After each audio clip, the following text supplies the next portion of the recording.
My brother handcuffed me at my parents' anniversary, announcing to 50 guests that I was a fraud. He grinned, thinking he'd finally exposed my lies. He didn't realize the federal badge around my neck was real, or that the squad cars outside were actually for him. This is where the story truly begins, and you won't want to miss what happens. Make sure you're subscribed to see it through to the end. We're always curious. Where in the world are you all watching from today? Let us know in the comments. The pain in my side was a dull, rhythmic throb, a constant reminder of the 3 cracked ribs I was currently hiding under my dress blues. I shifted in the driver's seat of my rental car, wincing as the stiff fabric of the uniform pressed against the bandages taped tightly to my torso. I took a deep, shaky breath, trying to steady my heart rate. It wasn't the physical pain that had my hands trembling slightly on the steering wheel. It was the dread pooling in my stomach, a cold, heavy weight that had nothing to do with the mission I had just returned from, and everything to do with the house sitting at the end of the long, gravel driveway in front of me. I checked my reflection in the rearview mirror. My face looked gaunt, the dark circles under my eyes practically bruised purple against my pale skin. I looked like I had been through a war zone, which, technically, I had. Just 48 hours ago, I had been in a debriefing room in a secure facility in Virginia, explaining how an undercover operation regarding a massive arms trafficking ring had gone sideways. I hadn't slept in 2 days. My body was screaming for rest, for a hot shower, for a week of silence. But today was Richard and Mom's 40th wedding anniversary. "Pull it together, Mia," I whispered to the empty car, my voice raspy. "It's just a dinner, just 3 hours. You can survive 3 hours." I hadn't planned on wearing the uniform. I usually kept my military life completely compartmentalized from my family. To them, I was a logistics clerk, a paper pusher who managed inventory for the army. Boring. Safe. Unimpressive. That was the cover story I had maintained for 15 years to protect my clearance and my safety. But my flight had been delayed. My luggage with my civilian formal wear was lost in transit at O'Hare, and I had come straight from a mandatory formal commendation ceremony. I literally had nothing else to wear but my fatigue green casuals or my formal dress blues. For an anniversary party, the blues were the only respectful option. I opened the car door and stepped out into the crisp evening air. The house, my childhood home, was lit up like a beacon. I could hear the hum of conversation and the clinking of glasses drifting through the open windows. It should have been a welcoming sound. It should have felt like coming home. Instead, as I walked up the path, I felt a sudden, sharp spike of anxiety, an instinct honed by years of fieldwork telling me that something was wrong. The atmosphere felt charged, volatile. I reached the front door and hesitated, my hand hovering over the brass knob. I took another breath, steeling myself, and pushed the door open. The noise in the foyer died down almost instantly. I stepped inside, forcing a tired smile onto my face. "Happy anniversary," I called out, hoping to bridge the strange gap of silence that had fallen over the room. About 30 people were gathered in the main hallway and living room, a mix of aunts, uncles, cousins, and family friends. Usually, my arrival would be met with polite, if somewhat indifferent, greetings. I was the absent daughter, the one who missed Christmases because of inventory audits, the one who never had interesting stories to tell. But today, no one smiled back. My Aunt Linda turned away, whispering something furiously to my cousin. An old neighbor, Mr. Henderson, looked at me, then looked down at my uniform with a distinct expression of distaste, shaking his head. And then I saw Richard, my father. He was standing near the staircase, holding a glass of scotch. He looked older than I remembered, his shoulders slumped. When his eyes met mine, I didn't see the warmth I was desperate for. I didn't see relief that his daughter had made it home safely. I saw disappointment, deep, crushing disappointment. "You actually wore it," he said, his voice carrying across the silent room. It wasn't a question, it was an accusation. "Mia, I told your mother you wouldn't have the audacity, but here you are." I froze, the pain in my ribs flaring as my muscles tensed. Dad, what are you talking about? My luggage got lost, I didn't have a choice. Stop, he said, holding up a hand. The betrayal in his eyes hit me harder than the shrapnel had 2 days ago. Just stop lying. For one night, Mia, can't you just stop lying? The room spun slightly. I had faced interrogations, high-speed pursuits, and armed hostiles. But this, the sheer toxicity in the air, the collective judgment of the people who were supposed to love me, it was worse than the diagnosis of the injuries I was carrying. It was a different kind of wound, one that no bandage could cover. I stood there in the entryway, the heavy oak door still open behind me, letting in a draft that chilled the sweat on my back. My hand instinctively went to the lapel of my jacket, fingers brushing the texture of the ribbons pinned there. The silver star, the purple heart, the commendations that I had bled for, quite literally. I don't understand, I said, my voice quiet but steady. I closed the door and took a step further into the room, despite every instinct telling me to retreat. Dad, I'm not lying. I came straight from base. Why is everyone looking at me like I committed a crime? Richard turned away, unable to even look at me, which hurt more than if he had screamed. He muttered something to my mother, who was standing beside him, wringing her hands in a nervous, fluttery motion she always did when conflict arose. She looked at me with tear-filled eyes, but she didn't step forward to hug me. She stayed planted next to Richard, a unified front against their own daughter. "We know, Mia," a voice sneered from the living room archway. I turned, Derek. My younger brother was leaning against the doorframe, swirling a beer in his hand. He was wearing a cheap, ill-fitting suit that was a size too big in the shoulders, and on his hip, clipped to his belt in a way that was both aggressive and tacky, was a folded pocket knife and an oversized ring of keys, artifacts of his job as a mall security supervisor. Beside him stood Thea. She was dressed in a shimmering red gown that was far too flashy for a home anniversary dinner, her hair teased up high. She was looking at me with a predator's grin, her eyes scanning my uniform with a mockery that made my skin crawl. "Hey, Derek," I said, keeping my face neutral. "Happy anniversary to Mom and Dad." Derek pushed off the doorframe and walked toward me, entering my personal space. He smelled of cheap cologne and arrogance. "You've got some nerve," he laughed, a harsh, barking sound. "Coming in here playing dress-up. Again." "It's not dress-up, Derek," I said wearily. The pain in my side was becoming a sharp, stabbing sensation. I needed to sit down. "I'm a major in the United States Army, you know this." "I know you're a logistics clerk," Derek corrected, his voice rising so the whole room could hear. "I know you count boxes of MREs in a warehouse in Kentucky, and I know you bought that uniform and those shiny little fake medals online." The room gasped. I saw Aunt Linda cover her mouth. My blood ran cold. This wasn't just the usual sibling bickering.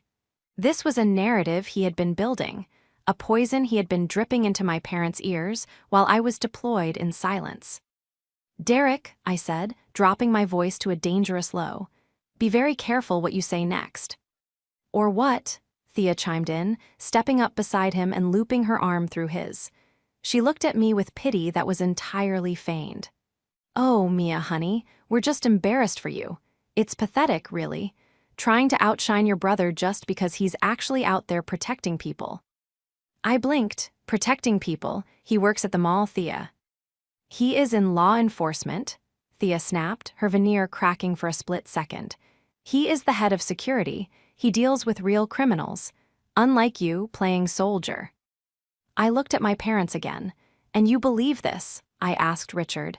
"You believe I would spend 15 years faking a career? Faking this?" I gestured to my uniform. Richard sighed, a sound of heavy resignation. "Derek showed us the website, Mia, the one where you can buy the costume. He explained how people like you do this for attention. Stolen valor, he called it." "Stolen valor," I repeated, the words tasting like ash. "We just wanted a nice night," Mom whispered, finally speaking. "Why did you have to ruin it with your fantasies?" I felt a sudden clarity wash over me. The exhaustion receded, replaced by a cold, sharp focus. I looked at Derek. He was beaming, his chest puffed out, basking in the validation of the room. He had won. He had successfully turned the narrative so completely that my own reality was being treated as a delusion. But as I looked at him, at his sloppy stance, at the way Thea was whispering in his ear, fueling his ego, I realized they had made a catastrophic error. In their haste to paint me as a fraud, they had forgotten one crucial thing. They assumed I was just Mia, the sister who disappeared for months at a time. They didn't know about the investigation I had been running for the past 6 months.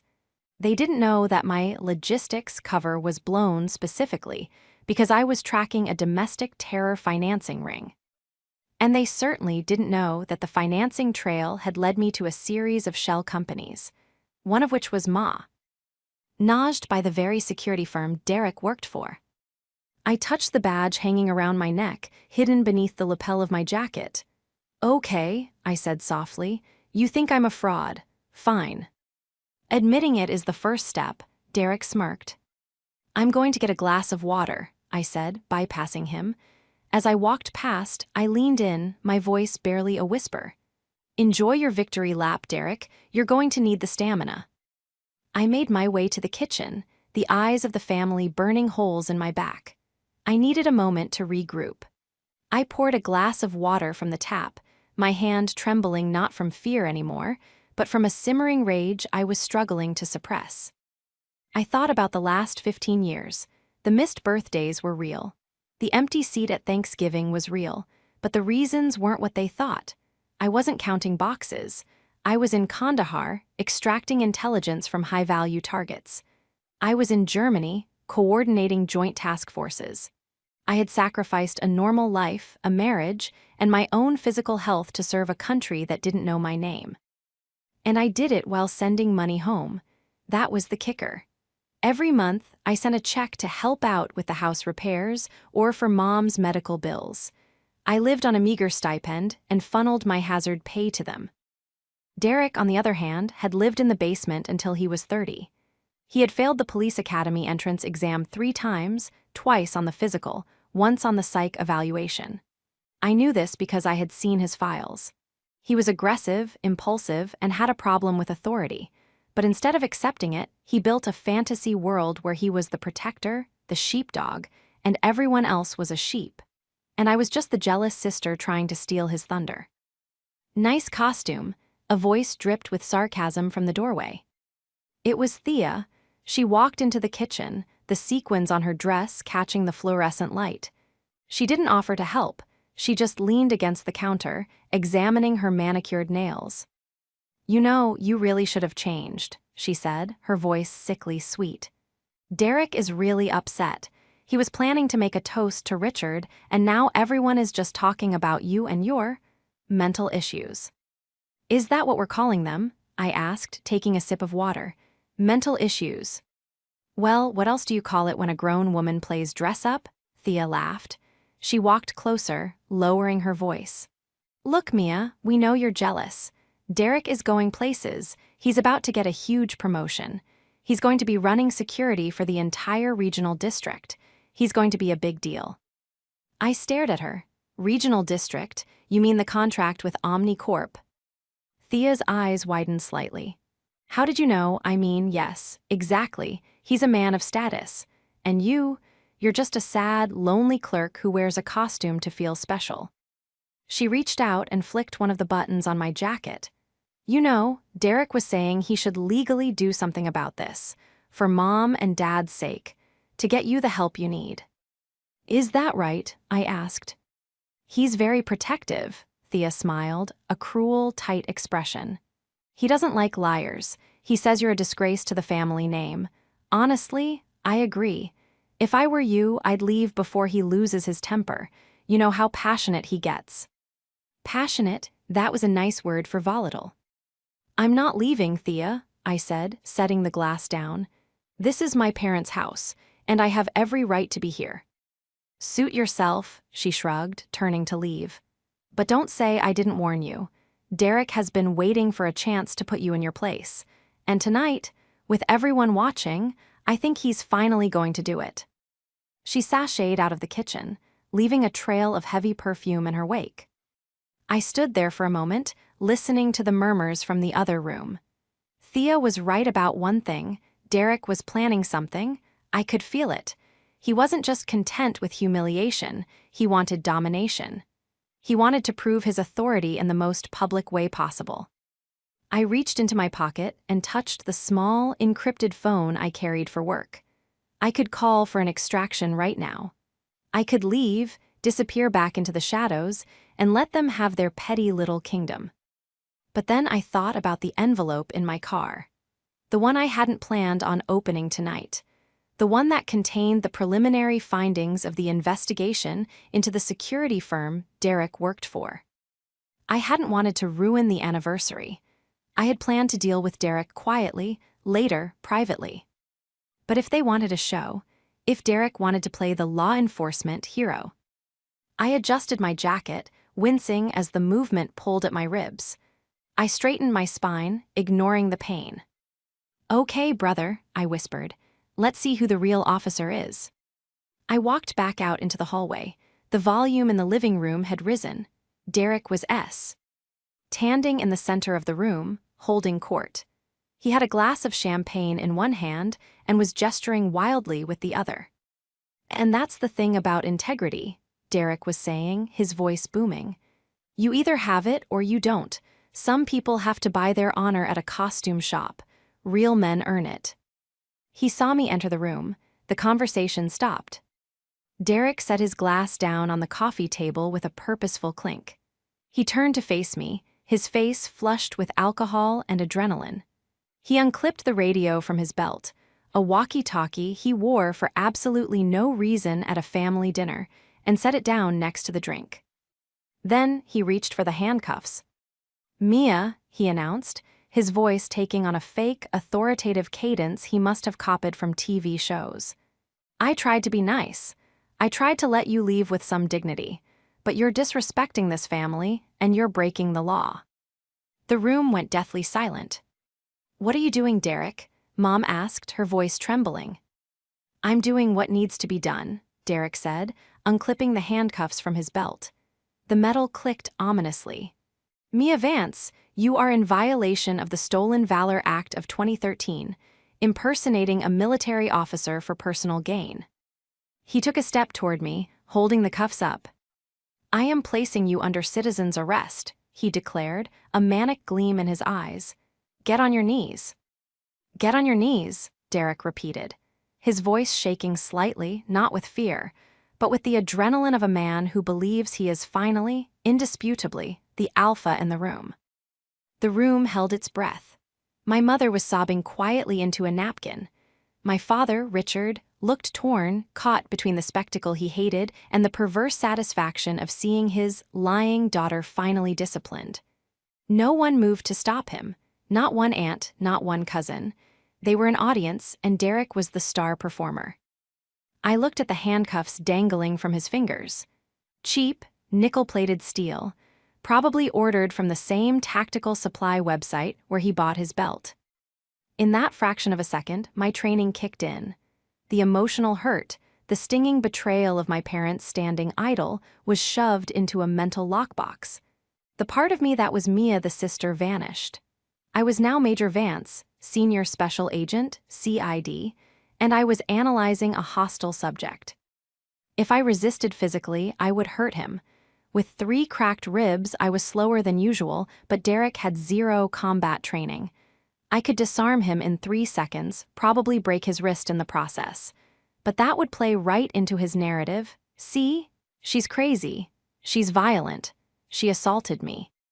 No, the most damaging thing I could do to Derek right now was absolutely nothing. "You're making a mistake, Derek," I said, my voice dead calm. I didn't kneel.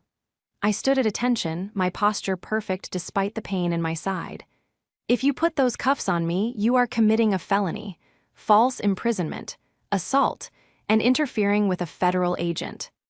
"Federal agent?" Derek laughed, looking around the room for approval. "Hear that? She's still doing it. She's committed to the bit." He lunged forward, grabbing my left wrist. The pain in my ribs spiked as he yanked my arm, but I didn't pull back. I let him do it. I let him twist my arm behind my back, using far more force than was necessary. I heard the click-click-click of the ratchet mechanism tightening against my skin. "Derek, that's too tight," Mom cried out, taking a half step forward. "Stay back, Mom," Derek barked, panting as he grabbed my other hand. "I'm securing the suspect. This is for her own good. She's clearly unstable." He snapped the second cuff on. My hands were bound behind my back. The metal bit into my wrists, pinching the ulnar nerve. "There," Derek exhaled, wiping sweat from his forehead. He stepped back, hands on his hips, surveying his prisoner. "Now, I'm calling the real police. And when they get here, they're going to take you down to the station, book you for stolen valor, and maybe then you'll get a psych eval." "Go ahead," I said. I stood with my feet shoulder-width apart, staring him directly in the eyes. "Call them." Derek fumbled for his phone, his fingers trembling with excitement. He dialed 911, putting it on speaker for maximum dramatic effect. "Yes, emergency," he said, his voice dropping an octave, trying to sound deep and commanding. "This is this is Security Supervisor Vance. I have detained a suspect at 42 Maple Drive. We have an individual impersonating a military officer. She is hostile. I have her in custody." He listened for a moment, then smirked at me. Yeah, send a unit, hurry." He hung up and looked at the crowd. "They're on their way. It's over, Mia." The next 10 minutes were an excruciating exercise in patience. Derek paraded around the living room, recounting to the guests, who were now whispering furiously, how he had spotted signs of my deception years ago. Thea was clinging to his arm, looking at me with a mixture of disgust and triumph. "It's the stitching," Derek was explaining to Uncle Bob, pointing vaguely at my uniform. "Real Army uniforms don't look like that, and the ribbons, totally random order." I looked it up. I closed my eyes for a brief second. My rack was perfect. I had spent an hour fixing it before the ceremony.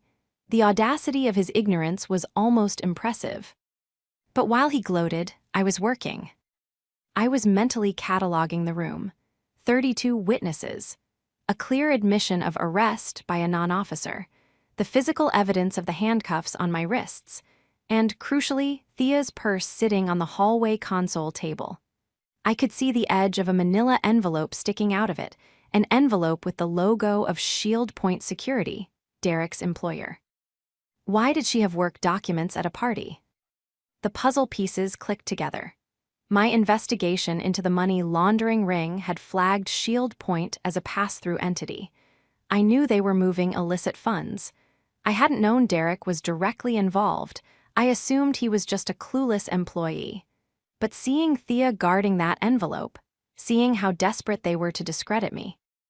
They weren't just jealous, they were scared. Derek wasn't just trying to humiliate his sister. He was trying to neutralize a threat. Whether he knew I was real or not, he needed me to be a crazy liar, so that if I ever asked questions about his sudden influx of cash or his promotion, no one would believe me. He had built a trap for me, but he had forgotten that when you trap a tiger, you'd better make sure the cage is strong enough. I shifted my weight, testing the handcuffs. They were single lock, amateur hour. I could shim them if I wanted to, but I needed the police to see them on me. I needed the visual of a decorated field-grade officer in handcuffs placed by a mall guard. "Derek," I said, breaking my silence. He turned annoyed. "Quiet suspect." "You have the right to remain silent," I said, "but I suggest you start thinking about your defense attorney. Because when that patrol car rolls up, the narrative changes." "You're delusional," he spat. "No," I replied softly, "I'm patient." The red and blue lights flashed through the front bay window, painting the living room in a strobing wash of color. The silence that fell over the party was absolute. This wasn't a game anymore. The law was here. Derek puffed out his chest. Finally, he marched to the front door and threw it open. 2 uniformed officers stepped in. I recognized the lead officer immediately, Sergeant Miller. He was a veteran of the local PD, a good man I had coordinated with on a joint task force regarding drug interdiction 2 years ago. He looked tired, his hand resting casually near his belt until his eyes adjusted to the room. "What's the situation?" Miller asked, scanning the crowd. "Officer," Derek said, stepping forward and extending a hand, which Miller ignored. "I'm Derek Vance, head of security at the mall. I'm the one who called. I have the suspect detained." Derek pointed dramatically at me. I was standing by the fireplace, still in my dress blues, my hands cuffed behind my back. Sergeant Miller looked at Derek, then he looked at me. His eyes widened. He blinked, as if trying to process the visual disconnect. He took a step forward, squinting slightly, then looked back at Derek with an expression of profound confusion. "You detained her?" Miller asked. "Yes, sir," Derek beamed.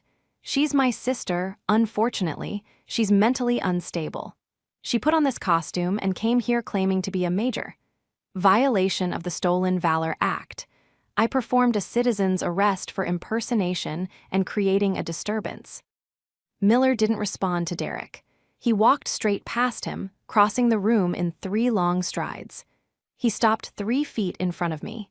He looked at the rank on my shoulders, then at the badge hanging around my neck, and finally at my face.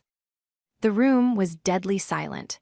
Thea was smirking, waiting for the handcuffs to be replaced by police ones. My parents were holding hands, looking down at the floor, unable to watch their daughter being hauled away. "Major Vance," Miller said. His voice wasn't accusing, it was shocked. "Hello, Sergeant Miller," I replied calmly. "I apologize for the disturbance. As you can see, I'm currently incapacitated." Miller's head snapped back to Derek. "You handcuffed a federal agent." The smirk fell off Derek's face. It didn't slide off, it vanished instantly, replaced by a look of slack-jawed confusion. "What? No, officer, you don't understand. It's a costume. She bought it online. She's a logistics clerk." Miller ignored him. He moved behind me. "I'm removing these immediately, ma'am. Are you injured?" 3 cracked ribs from a prior engagement, Sergeant," I said. "The suspect was quite rough during the assault, so I'll likely need a medical check." "Assault," Derek squeaked. Wait a minute, check her ID. She's lying to you. She's good at it. She's been doing it her whole life." Miller unlocked the cuffs. I brought my hands around to the front, rubbing the red welts on my wrists. The relief was immediate, but I didn't let it show. I adjusted my jacket, straightened my tie, and looked at Miller. "Sergeant, I am Major Mia Vance, 701st Military Police Group, CID. My credentials are in my inner pocket. Would you like to verify them?" "That won't be necessary, Major.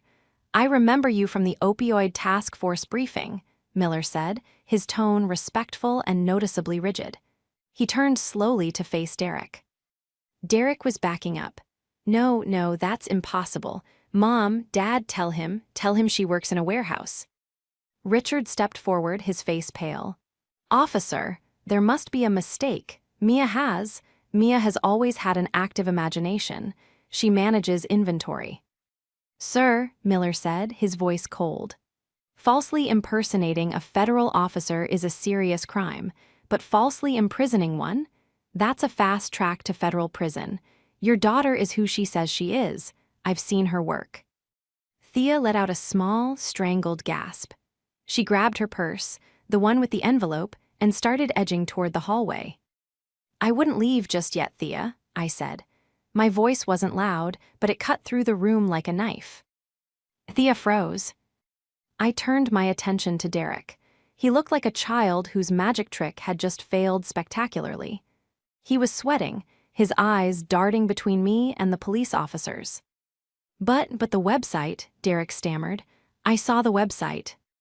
"You saw what you wanted to see, Derek," I said, stepping closer to him.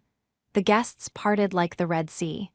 "You wanted me to be a failure so badly that you committed a felony to prove it. You handcuffed a superior officer in the performance of her duties." I didn't know," Derek whispered. "Ignorance of the law is not a defense," I quoted, looking at Miller. "Sergeant, I'd like to file charges, unlawful restraint, assault, and impersonating a peace officer." "Me," Derek shouted, his fear turning into aggression. "I'm security, I have authority."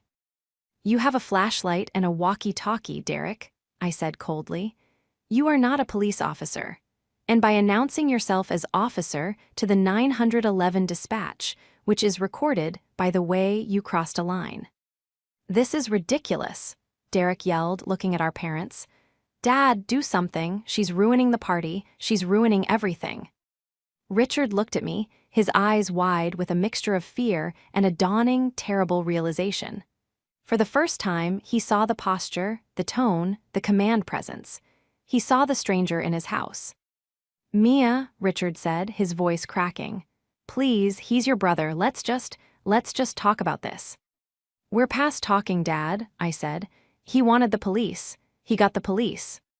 I turned to Miller. "Sergeant, before you take Mr. Vance into custody, there is one more thing, a matter of federal jurisdiction that I need to address. It concerns the reason I was investigating his employer." Derek's face went white. "My employer?" "Shield Point Security," I said, "and specifically the envelope in your girlfriend's purse." The room spun into chaos. Derek lunged toward Thea, not to protect her, but to grab the purse. "Don't touch it," I barked. The command voice, honed on drill fields and interrogation rooms, froze him in his tracks. Sergeant Miller's hand went to his holster, stepping between Derek and Thea. "Sir, back away, now." "It's private property," Derek screamed. "She can't look at that, you have no warrant." "Actually," I said, reaching into my jacket pocket and pulling out a folded document I had kept on me, just in case. "I do. This is a subpoena for the financial records of Shield Point Security, specifically regarding their contract with the Regional Mall District. I was going to serve it to your boss on Monday, but since you've provided me with probable cause to believe evidence is being destroyed or concealed on the premises." I looked at Thea. She was trembling, clutching the bag to her chest. "Thea," I said, my voice dropping to a conversational, almost gentle tone. "The good cop pivot. You're not married to him, you're not implicated in the financials yet, but if you walk out that door with evidence of a crime, you become an accessory after the fact. That's 5 to 10 years. Federal." Thea looked at Derek, who was sweating profusely, his face a mask of panic. Then she looked at me. The choice was obvious. "I didn't know," Thea sobbed. "He just told me to hold it. He said it was his bonus check details." She thrust the bag at Sergeant Miller, as if it were on fire. "Thea," Derek roared, "you traitor." Miller handed me the envelope. I opened it. Inside were not bonus checks, but cash, stacks of $100 bills, and a ledger. Aha. ND written ledger. I scanned the page. "Kickbacks," I read aloud. "Inventory theft. Ghost guards on the payroll." I looked up at Derek. "You weren't getting a promotion because you're a good guard, Derek. You were getting a promotion because you were the bagman." "No," Derek whispered. The fight had drained out of him. He slumped against the wall. "No, I was just following orders. They said it was standard procedure." "Standard procedure to launder money through a mall security contract?" I asked. "Did you really think the Army CID was investigating a logistics clerk? I was investigating you, Derek. Or rather, the people using you." My father, Richard, stumbled forward.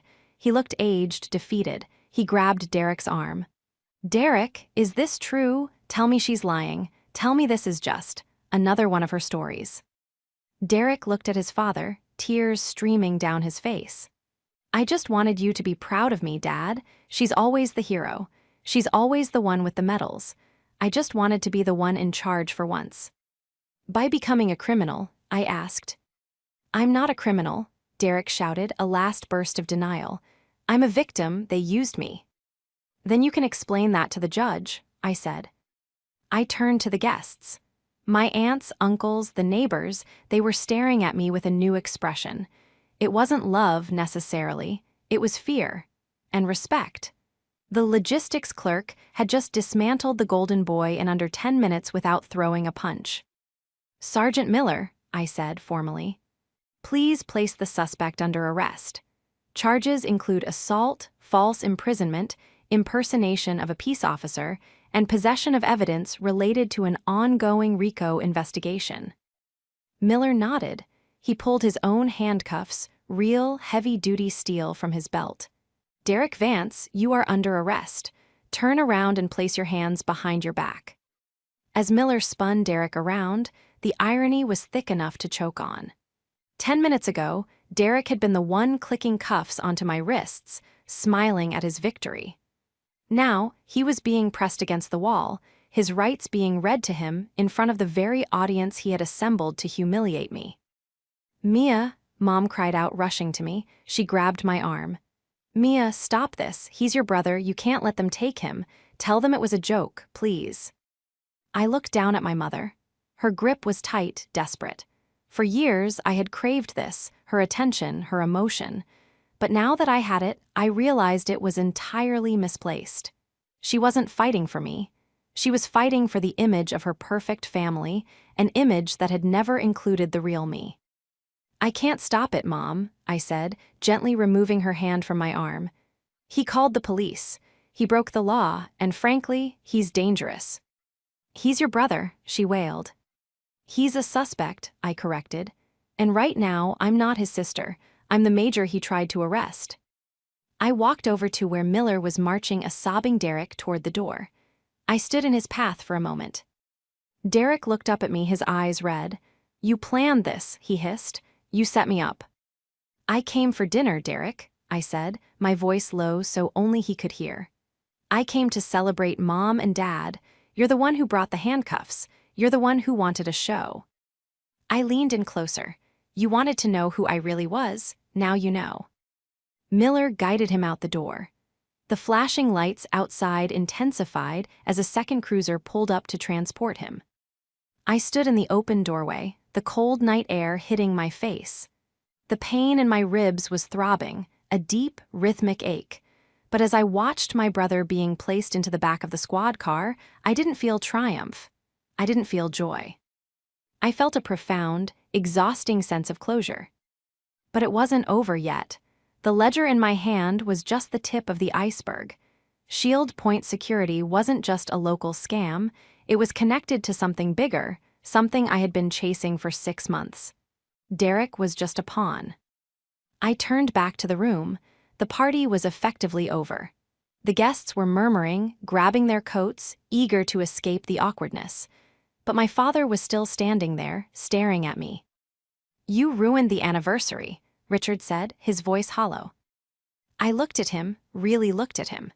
And I realized that no amount of medals, no amount of rank would ever be enough for him. No, Dad, I said, buttoning my jacket.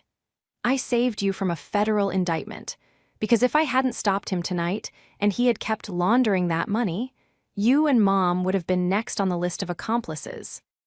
I walked past him toward the kitchen to retrieve my cover. I suggest you call a lawyer for your son. He's going to need a good one. The fluorescent lights of the precinct waiting room buzzed with a low, irritating hum that seemed to synchronize with the throbbing in my side. It was 3:00 a.m. I was sitting on a hard plastic chair, holding a lukewarm cup of vending machine coffee, watching the drama unfold near the front desk. My parents hadn't gone home. They had followed the squad cars to the station, and for the last 4 hours, they had been loudly demanding to see their son, threatening to sue the department, and insisting that this was all a family misunderstanding orchestrated by a jealous sister. I hadn't spoken to them yet. I had been in the back with Sergeant Miller and 2 federal agents who had arrived from the field office, processing the evidence from Thea's bag. The ledger was damning. It wasn't just embezzlement. It was systematic laundering for a group that had been on the terror watch list for 3 years. Derek hadn't just stolen, he had facilitated the movement of funds used to purchase untraceable firearms. I walked out into the lobby. My footsteps echoed on the linoleum. There she is, my mother shrieked, pointing a trembling finger at me. She looked disheveled, her makeup running, her anniversary corsage wilted and pinned crookedly to her dress. Mia, tell them to let him go right now. Richard stood up, his face a mask of fury. You have gone too far, Mia. Having your brother arrested at our anniversary? Do you have any idea the humiliation you've caused us? Mr. Henderson was asking if we needed a bail bondsman. A bondsman, Mia. You should take his number, Dad, I said, my voice raspy from exhaustion. You're going to need him. Although, for federal charges, bail is usually denied. Federal charges? Richard scoffed, waving his hand dismissively. Stop with the drama. He's a security guard. He probably just mishandled some paperwork. You're blowing this up to punish us for being proud of him. A small crowd had gathered, officers on break, a few people waiting to file reports, and the desk sergeant. The public nature of this confrontation was unavoidable. My parents were making sure of that. I'm not doing this to punish you, I said, stepping closer. I'm doing this because he's a criminal, and you need to stop enabling him before you get dragged down with him.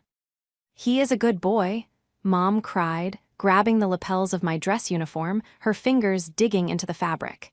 He is a protector, just like you pretend to be. I gently but firmly removed her hands. I don't pretend, Mom, and tonight, you're going to see exactly what your good boy has been doing. I signaled to Sergeant Miller, who was standing by the door to the squad room. He nodded and brought out a tablet. I didn't want to do this here, I said to the room, my voice steady. But since you refuse to listen to the law, maybe you'll listen to the evidence. I took the tablet. This, I said, swiping to a surveillance photo, is Derek 3 weeks ago. He's meeting with a man named Viktor Volkov behind the mall loading docks. Richard squinted at the screen. So, he's doing his job, talking to vendors. Volkov isn't a vendor, Dad. He's a broker for illegal firearms, I explained, swiping to the next image. And this is Derek accepting a brown paper bag, the same type of bag we found in his apartment an hour ago during the execution of a search warrant. You searched his apartment, Mom gasped. You violated his privacy. We found $40,000 in cash hidden in his mattress, Mom, I said, my voice hardening. And we found the blueprints. Blueprints? Richard asked, his voice wavering for the first time. Blueprints for the mall's ventilation system and emergency exits, I said. Marked with bypass codes. He sold the security protocols, Dad. He sold the safety of every person who shops there, families, kids, teenagers, to a group planning an active shooter event. The silence that slammed into the room was absolute. The buzzing of the lights seemed to vanish. The officers in the background stopped moving. My mother's hand flew to her mouth. She staggered back, hitting the edge of the seating area. No, that's not. He wouldn't. He protects people. He sold them out for cash, I said brutally. He didn't care who got hurt. He just wanted the money to buy the truck, to buy the suits, to impress you. He wanted to play the big shot so badly that he became a traitor. You're lying, Richard whispered, but the conviction was gone. He looked at the photo of Derek shaking hands with the arms dealer. He looked at the timestamp. I wish I was, I said softly. I really wish I was just a jealous sister making up stories. But I'm not. I'm the senior special agent who just stopped your son from being an accessory to mass murder. At that moment, the heavy steel door to the holding cells opened. 2 officers escorted Derek out. He was in an orange jumpsuit now, stripped of his fake tactical gear, his cheap suit, and his dignity. He was shackled at the wrists and ankles, shuffling toward the transport van that would take him to the federal detention center. He looked up and saw us. He saw the photos on the tablet I was Elding. Mom, Dad, Derek's voice was small, broken. I can fix it. I just need a lawyer. Tell them I was undercover. Tell them I was working with the police. Richard stared at his son. He looked at the shackles. He looked at me, standing tall in my legitimate uniform, holding the evidence of a averted tragedy. The realization hit Richard like a physical blow. His knees actually buckled, and he had to grab the counter to stay upright. The delusion he had fed for 30 years, the myth of Derek the hero, Mia the failure, shattered into a million irreparable pieces. "You weren't undercover," Richard said, his voice trembling with a rage I had never heard before.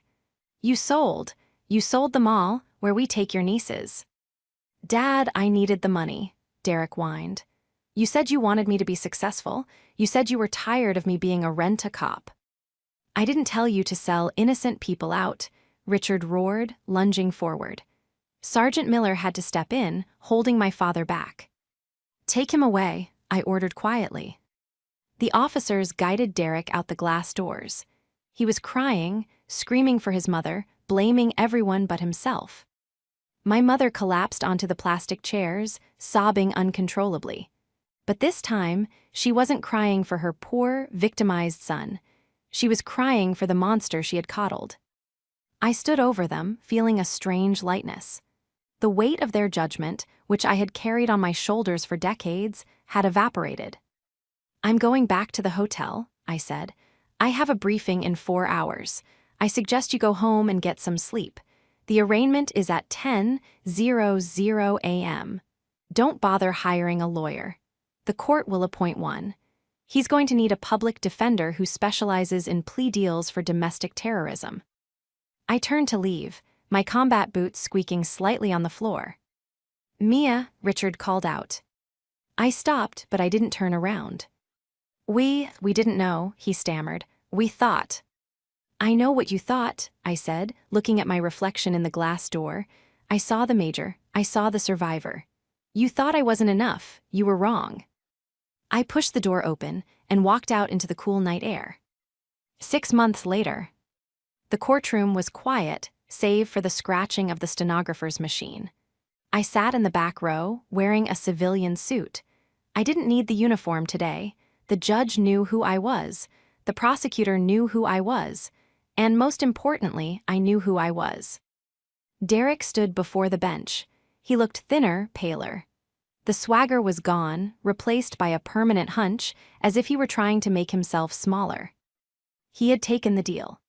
In exchange for testifying against Volkov and the rest of the Shield Point laundering ring, the federal prosecutor had dropped the accessory to terrorism charges down to grand larceny, fraud, and providing material support to a criminal enterprise. "Mr. Vance," the judge said, peering over her glasses, "you have admitted to betraying the trust of your employer and your community for personal gain. Your actions could have resulted in catastrophic loss of life. It is only due to the diligent work of the Army CID and local law enforcement that this tragedy was prevented." Derek nodded, staring at the floor. "I sentence you to 12 years in federal prison," the judge declared, "with eligibility for parole after 8 years.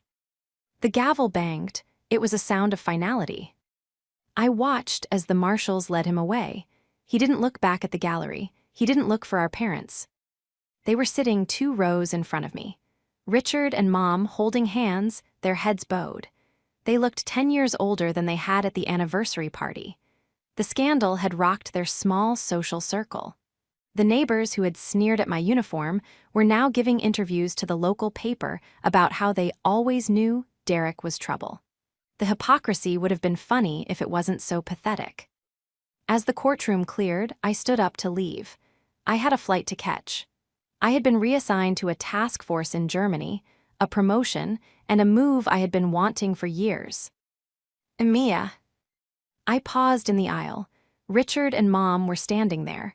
They looked hesitant, like strangers approaching a celebrity. "Hello," I said politely. "He got 12 years, Mom whispered, wiping her eyes. 12 years, he'll be 50 when he gets out." "He's lucky," I said. "If the attack had happened, he would be facing the death penalty or life without parole. He got off easy." Richard nodded slowly. He looked at me, really looked at me, with a mixture of shame and awe. "We read the report, the one the lawyer gave us. We saw your service record, the things you did in Afghanistan." "I know," I said. "Why didn't you tell us?" he asked, his voice cracking. "Why did you let us treat you like a clerk?" I sighed. It was the question I had asked myself 1,000 times. "Because I wanted you to love me for me, Dad, not F." or the rank, not for the medals. I wanted to be enough as just your daughter. But it turns out, unless I was Derek, I was never going to be enough. That's not true, Mom protested weakly. It is, I said with zero malice, just facts. And that's okay, I've made my peace with it. I have a family, Mom. They wear the same uniform I do. They have my back. They don't need me to pretend to be something I'm not. I checked my watch. I have to go. My flight leaves in 2 hours. Will you come home for Christmas? Mom asked, a desperate note of hope in her voice. I looked at them. I saw the regret in their eyes, the desperate need for absolution. If this were a movie, I would hug them. We would cry. I would promise to visit. But this wasn't a movie. This was my life. And I was done being the backup plan, the safety net, the punching bag they returned to when their golden child failed. I don't think so, I said gently. I'll be in Germany, but I'll send a postcard. I walked past them, down the aisle of the courtroom, and out the heavy double doors. The sun was shining outside, bright and blinding. I took a deep breath, filling my lungs with air that didn't smell of old resentments or hidden secrets. My phone buzzed. It was a text from my unit commander. Wheels up in 3 hours, beers on me when we land. I smiled, unlocked my rental car, and tossed my bag in the passenger seat. I didn't look back at the courthouse. I put the car in drive and pulled out into traffic, merging seamlessly into the flow of the world, finally, fully free.